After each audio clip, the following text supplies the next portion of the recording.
ቤተሰብ እንዴት አደራችሁ? ባካችሁ እስቲ ይሄን ቪዲዮ አብረን እንየው። በጣም ነው እንጃ አላቅም ምን እንደምል። ድንቅ ልመና፣ የእውነት እጹብ ድንቅ ልመና። ከማርከኝ እንደኔ ወደቁትን አነሳለሁ። መታደል ነው። እስቲ አብረን እንየው። ብቻ ቃል ያጣሁለት ቪዲዮ ነው።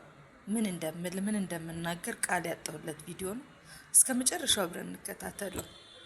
ከዛ በኋላ የሚሆነውን ደግሞ እናንተ ታደርጋላችሁ፣ ታውቁታላችሁ። የጀመረኝ በ8 ዓመቴ ነው። እናቴ የሚሞተችው በ8 ዓመቴ ነው። ከሞተች ጀምሮ ነው። ለ23 ዓመታት ነው የታመምኩት። በአይምሮ ጭንቀት፣ በጉበት፣ በሆርስራይና በኩላሊት ነው የምሰቃየ ነበረው። ከዛው በላይ የአይምሮ ጭንቀት አለብኝና በዛ ውስጥ ክፍለ ሀገር ታምሜ 18 ዓመት ተሰቃይቻለሁ። አዲስ አበባ ደግሞ መጥቼ ሰው ቤት እየሰራው በሽታው እጄን እግሬን እየቆላለፈ ፓራላይዝ ያደርገኝ ነበረ። ስለዚህ አዲስ አበባ ጎዳና 4 ጊዜ ጎዳና ላይ ነበርኩ። መጨረሻ በባዶ ቤት ውስጥ ወድቄ አንድ ግለሰብ አስጠግቶኝ በዛው ሁሉን ነገር እየተጠቀምኩ እጆቼና እግሮቼ ደርቀው ጀርባዬ ተላልጦ በሞትና በህይወት መካከል ነበርኩ። ያስጠጋኝ ሰውዬ ሌላ ቤት ገዝቶ ስለሄደ እኔ በዛ ባዶ ቤት ውስጥ ወድቄ በዚያ በሞትና በህይወት መካከል እያለው ሰው ሁሉ አልቆለታል እያለ ጥሎኝ ሄድ ነበረ። አልቆለታል ብሎ ጥሎኝ ሲሄድ ፈጣሪ ሆይ አንተ የሰው ልጅ እድሜ መቀጠል ትችላለህ፣ ሁሉ ነገር በአንተ ነው።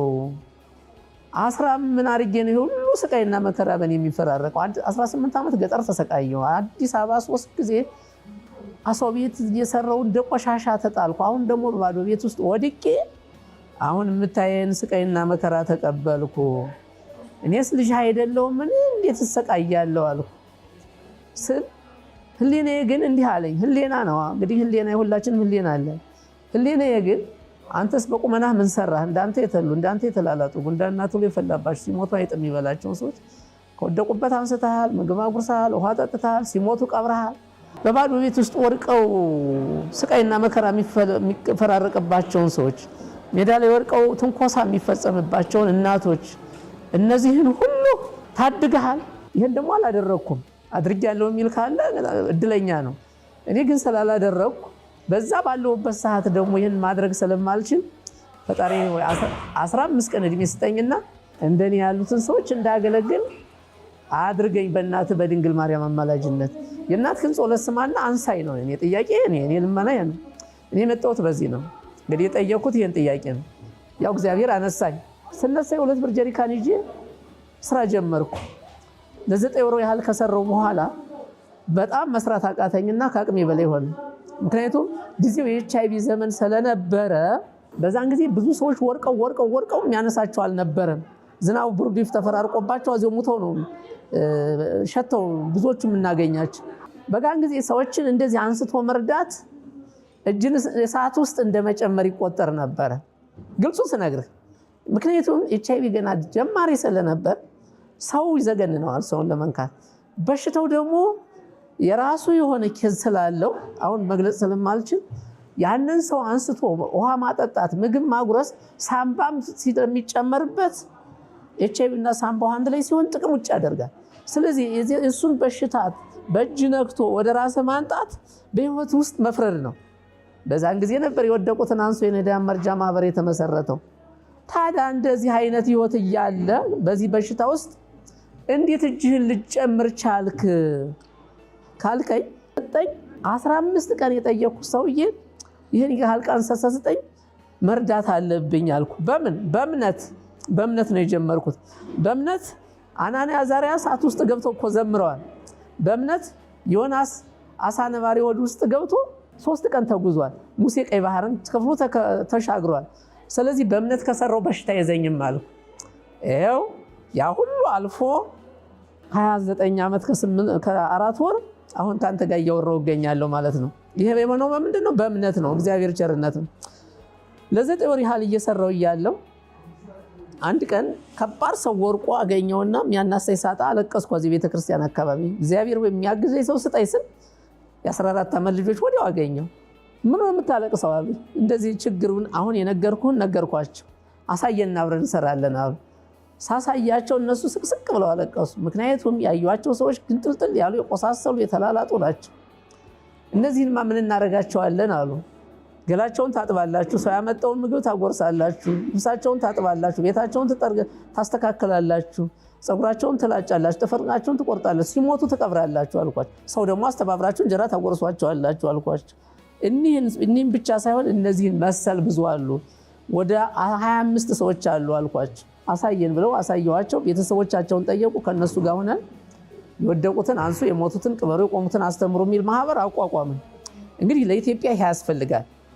አንደኛ የወደቀም ሰው የሚያነሳ ቤተሰብ ወገን የሌለው አግኝተው ያጡ የወላድ መሃን የሆኑ ከመወለዳቸው ጀምሮ ፓራላይዝ የሆኑ ሰዎችን ልጆቻቸው አልቀው ገንዘባቸው አልቆ አይናቸው ጠፍቶ ጉልበታቸው መንቀሳቀስ ያናቃታቸውን ሰዎች ከወደቁበት አንስተን ስንረዳ እነዚህን ሰዎች ከመወለዳቸው ጀምሮ ፓራላይዝ የሆኑትን ስራ እየሰሩ እያሉ በስትሮክ በተለያዩ ኬዞች ወድቀው ቤተሰብ ወገን የሌላቸው ጠያቂ የሌላቸውን ሰዎች ከወደቁበት አንስተን ስንረዳ በምድር የህሊና እርካታ እናገኛለን። ይህን ሰውዬ ከዚህ ውስጥ አንስተን በመርዳታችን ለሰው ልጅ ክብር በሚሰጥበት ቦታ ስንረዳ በምድር የህሊና እርካታ እናገኛለን፣ በሰማይ ደግሞ የዘላለም ህይወት እናገኛለን በሚል ነው ይህ ማህበር የተቋቋመው። ለትውልዱም የምናስተምረው በዚህ ኬዝ የወደቁት ሰዎች መነሳት አለባቸው፣ ሲሞቱ መቀበር አለባቸው፣ ሲቆሙ ደግሞ ይህን በጎ ስራ እንዲሰሩ ስነ ምግባርን መማር አለባቸው፣ የእናት የአባትን የወገንን ፍቅር መማር አለብን በሚል ነው የተቋቋመውና ትክክለኛ አባባል ነው። ለወገናችን የምንደርሰው እኛው ራሳችን ነን፣ ሌላ ማንም አይደርስልንም። በተለይ እድሜያቸውን ለኛ የሰው አባቶች እናቶች በመጡሪያቸው ጊዜ ያለ ጧሪ ያለ ቀባሪ ወደቁትን አንስቶ እንዲህ በሚያምር ሁኔታ ለማኖር እውነት እንጃ መታደልን ይጠይቃል። ሰውን ለመርዳት ሰው መሆን በቂ ነው የሚባለው አባባል ትክክል ነው። እንደነዚህ አይነት ፕሮግራሞችን ማድረግ እኔን ካዳንከኝ እንደኔ ያሉትን ሰዎች እንዳገለግላለሁ በማለት ነው ይህን ማህበር የጀመርኩት ማለት ነው። የወደቁትን አንሱ የነዳያን በጎ አድራጎት ማህበር ከተመሰረተ 28 ዓመት ሞልቶታል።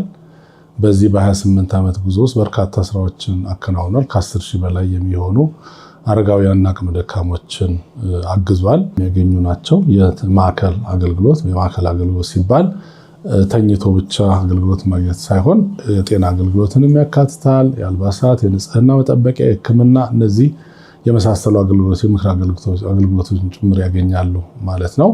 ከዚህ በተጨማሪ ደግሞ 212 የሚደርሱ ደግሞ በተመላላሽነት አገልግሎት ያገኛሉ።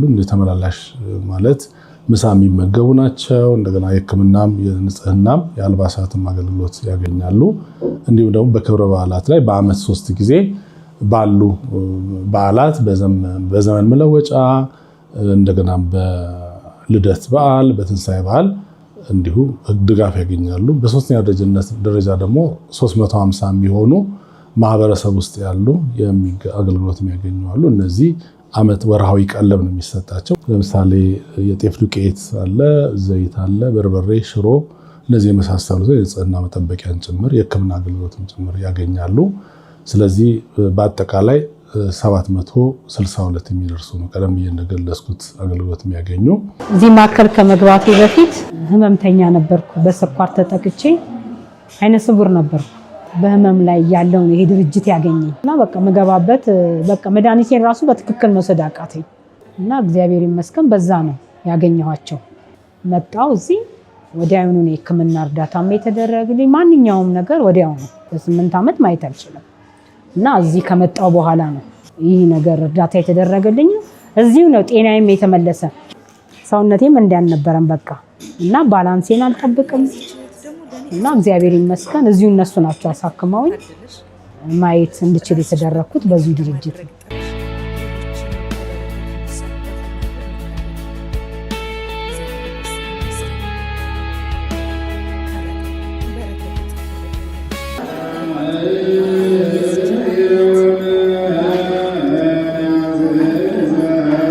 እኔ እንጃ ምን እንደምል እጹብ ድንቅ ነው። አመሰግናለሁ።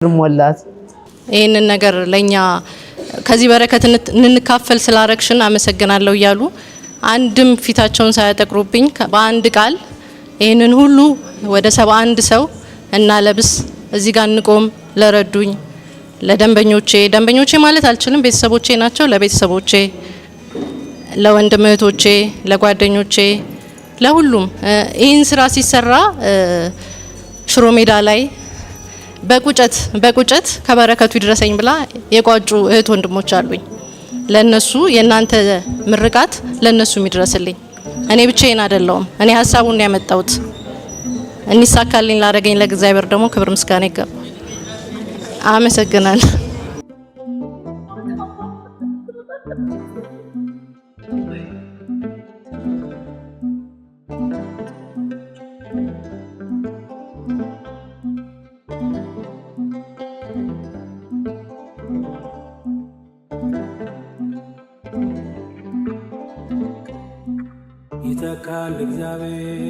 ሰራተኞች ከላይ እስከ ታች ያሉ በሙሉ ሰራተኞች በሙሉ እግዚአብሔር እድሜ ጤና ጸጋ በረከቱን ያድላቸው እኛን ነጭ በነጭ አልብሶ ለፋሲካ በዓል ዋዜማውን እንደዚህ ያብረቀረቁልን እነሱን ደግሞ በመንግስተ ሰማያት እድሜያቸውን ጤናቸውን ክብራቸውን ይስጥልን እግዚአብሔር ይስጥልን በረከቱ ረድኤቱ በእናንተ አይለይ ጤናቸውን ይስጣችሁ በረከት ረድኤቱ አይለያችሁ ለሂባል አድርጋችሁ ምሳሌ አድርጋችሁ እኛን እንዲህ ወርቅ እንዳለበሳችሁና የወርቅ ጠጋ የወርቅ ልብስ ያልብሳችሁ የወርቅ ክብር ይስጣችሁ ደረጃችሁን ወርቅ ያርገው በሰላም ውላችሁ በሰላም ግቡልኝ እናቶቼ እድሜና ጠጋ ይስጣችሁ እግዚአብሔር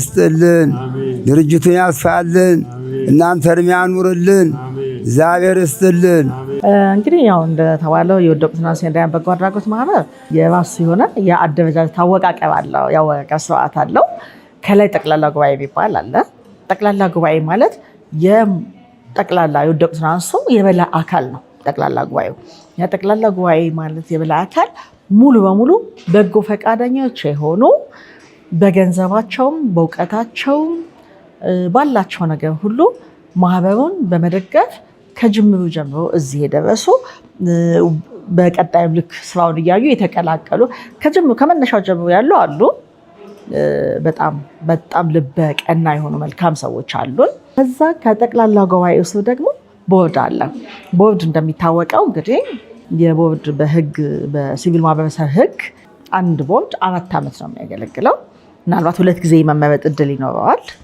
8 ከዛ በኋላ መቀየር አለበትና ይሄን በዚህ መልክ ነው ይዞ የመጣው እስከ 2000 ዓመተ ምህረት ድረስ ቦርድ አልነበረም ጠቅላላ ጉባኤ አባላት ግን አሉ ያው በሚደግፉ 2000 ላይ ዳግም ምዝገባ ተብሎ በሲቪል ማህበረሰብ አዲስ ህግ ወጥቶ ስንመዘገብ ከቀደም ሲል ምዝገባችን በአዲስ አበባ ከተማ መስተዳድር ስር ነበረ በኋላ ነው በአደጋ መከላከልና ዝግጁነት በኋላ ላይ ግን ይሄ ልክ ሲቪል ማህበረሰብ ሲመሰረት ከ2000 ጀምሮ ነው በቦርድ መተዳደር የጀመረው ከዛን ጊዜ እንግዲህ በአገልግሎት ዘመናቱ እየተቀያየሩ እዚህ ደርሰዋል በአሁኑ ሰዓት 7 የቦርድ አባላት አሉ እና እነዚህ የቦርድ አባላት ደግሞ ቀደምም ሲል የነበሩት በጣም በተለይ እንደነ ኢንጂነር አባጋው የቦርድ ሰብሳቢ ሆኖ ከ10 ዓመት በላይ በአጠቃላይ አገልግሏልና እሱ አሁን በቃ ለዚህ ህንፃ መሰራት ትልቁን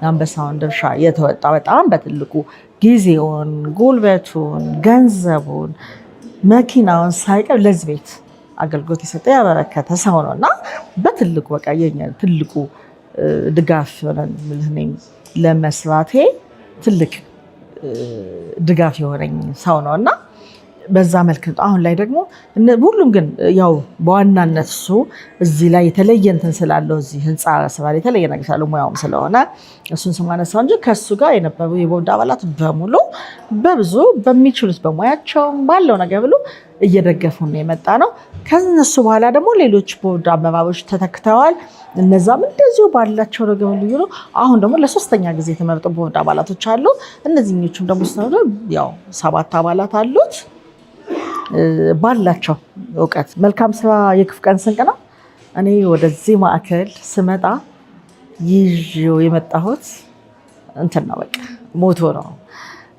አንድ እንዲህ በማህበራችን ደጋፊ የሆነች ቢሮ ነው ሄጄ እንደዚህ ትደግፈናለች እና እሷ ጋር ሄጄ ስለ ማህበር ጉዳይ ለመነጋገር በሄድኩበት ሰዓት ይሄን ቃል አየሁት ነው። ይሄ ቃልማ ለወደቁት ነፍስ በጣም ይጠቅመናል። ስለዚህ የመልካም ስራ የክፉ ቀን ስንቅ ነው የሚለው የእኛ መመሪያችን ሆኖ የመንግስት አካላትም ደጋፊ አካላቶቻችን ሁሉ በተከበረበት ተከብረዋል እና የ2015 ላይ ነው 25 ዓመት የሆነው 2016 ላይ ነው የተከበረው።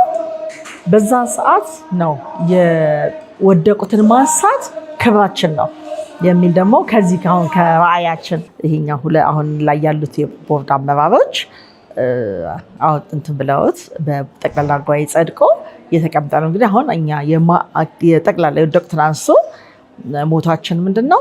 የወደቁትን ማንሳት ክብራችን ነው። መልካም ስራ የክፉ ቀን ስንቅ ነው ይሆናል።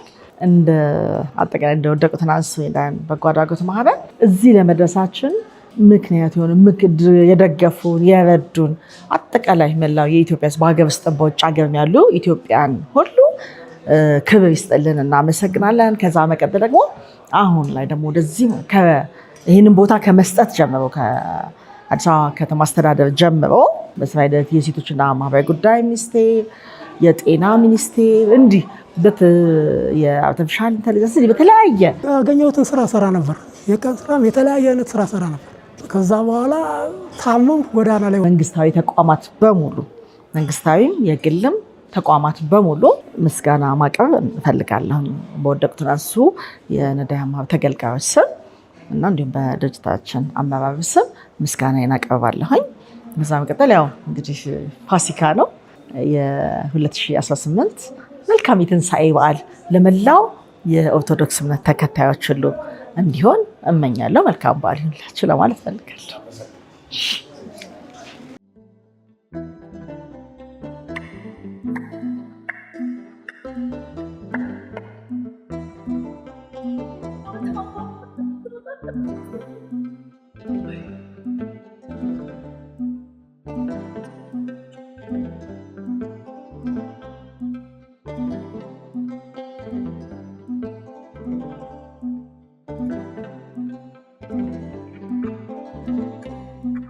ይተካል እግዚአብሔር አገልጋይ ለቤቱ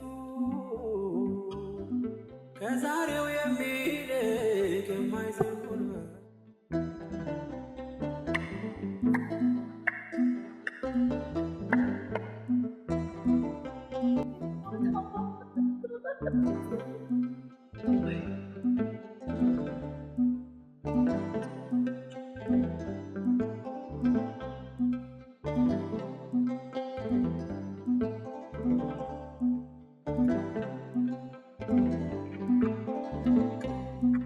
ይተካል እግዚአብሔር አገልጋይ ለቤቱ።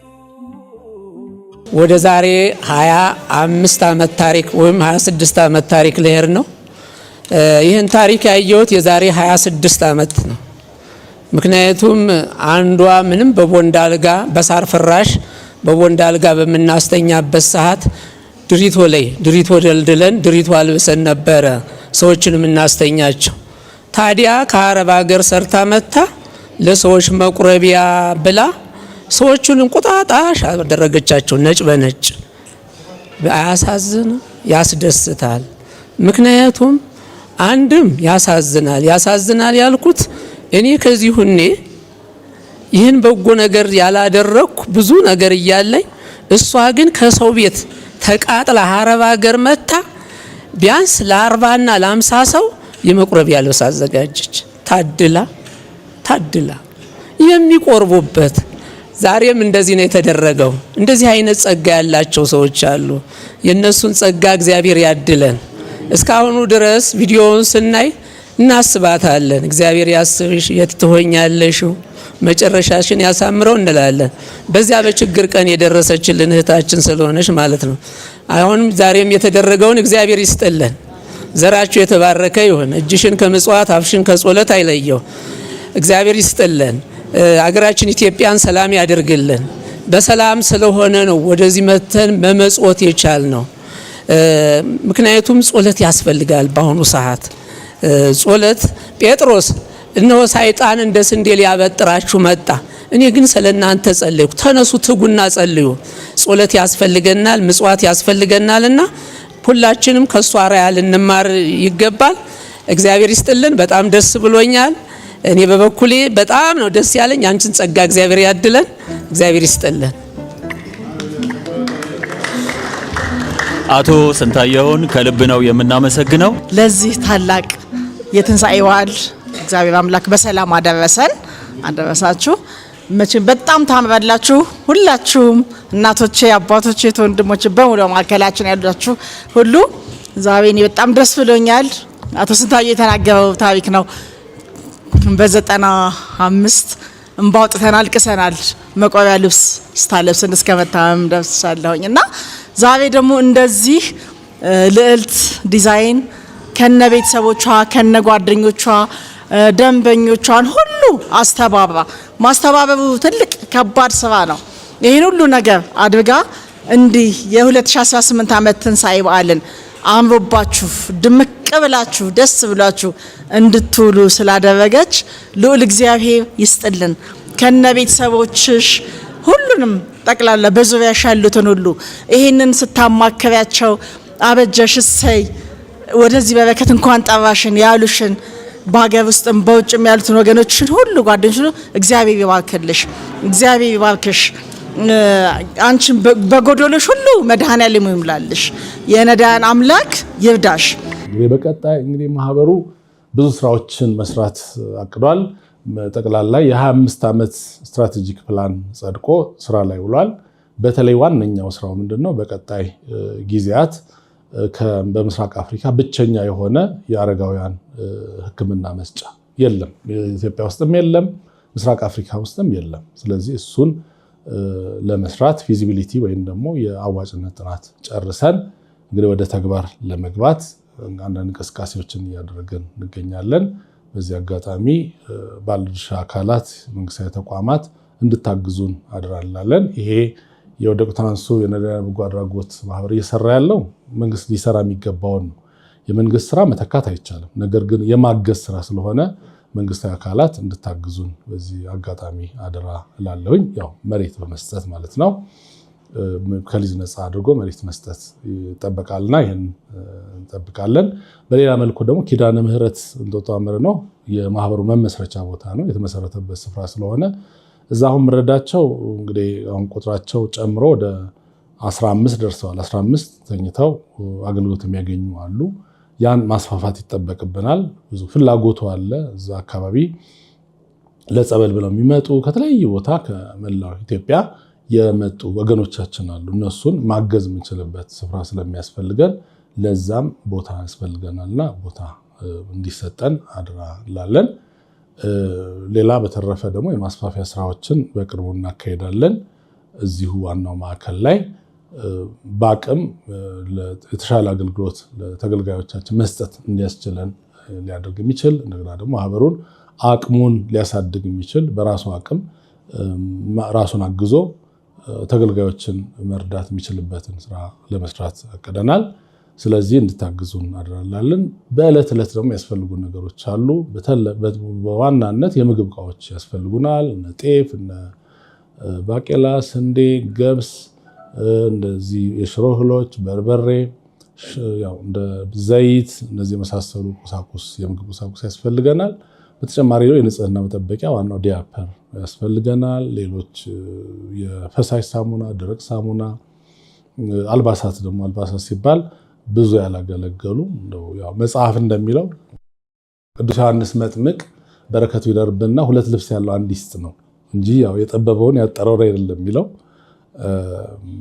እና 2 ልብስ ያለው አንዱ እንዲሰጥ ነውና ይህን በማድረግ ትብብር እንድታደርጉ በገንዘብም አባል እንድትሆኑ አባል ሆናችሁ በወር እንዳቅም ሁሉም እንዳቅም እንዲያግዝ ጥሪ እናቀርባለን። በሌላ መልኩ ደግሞ መታችሁ ከአረጋውያኑ ምርቃት ለማግኘት ደግሞ የነፍስ ይማር ዝክሮችን ማህበራትን መጥቶ ከአረጋውያን ምርቃት ለማግኘት እዚሁ እንድትዘክሩ ልደትም ክርስትናም ሰርግም እንደዚሁ ወደዚህ መታችሁ እንድታደርጉ አደራላለን። የበጎ ፈቃድ አገልግሎትም ደግሞ በጣም እንፈልጋለን። በተለያየ ሙያ ያላችሁ፣ በሕክምና ያላችሁ፣ በትምህርት በፕሮጀክት ቀረጻ፣ በተለያዩ ሙያዎች በምህንድስና እነዚህ በመሳሰሉት ሙያ ላይ ያላችሁ ኢትዮጵያውያን እንድታግዙን የሙያ አገልግሎት በመስጠት የበጎ ፈቃድ ስራዎችን እንድትሰሩ ጥሪ እናደርጋለን። መልካም በዓለ ትንሣኤ ይሁንልን።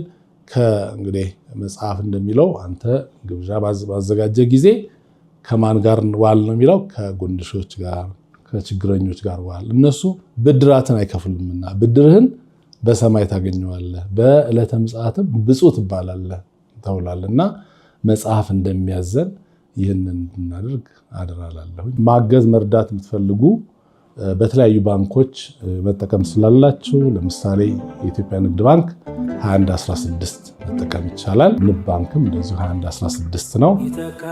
በአቢሲኒያ ባንክ 1612፣ በዳሽን ባንክ ደግሞ 1627 በዚህ ማገዝ ይቻላል። በኦሮሚያ ባንክ ደግሞ 1660፣ በቡና ባንክ 1414፣ ቴሌብራችን 513111 በዚህ እንድታግዙን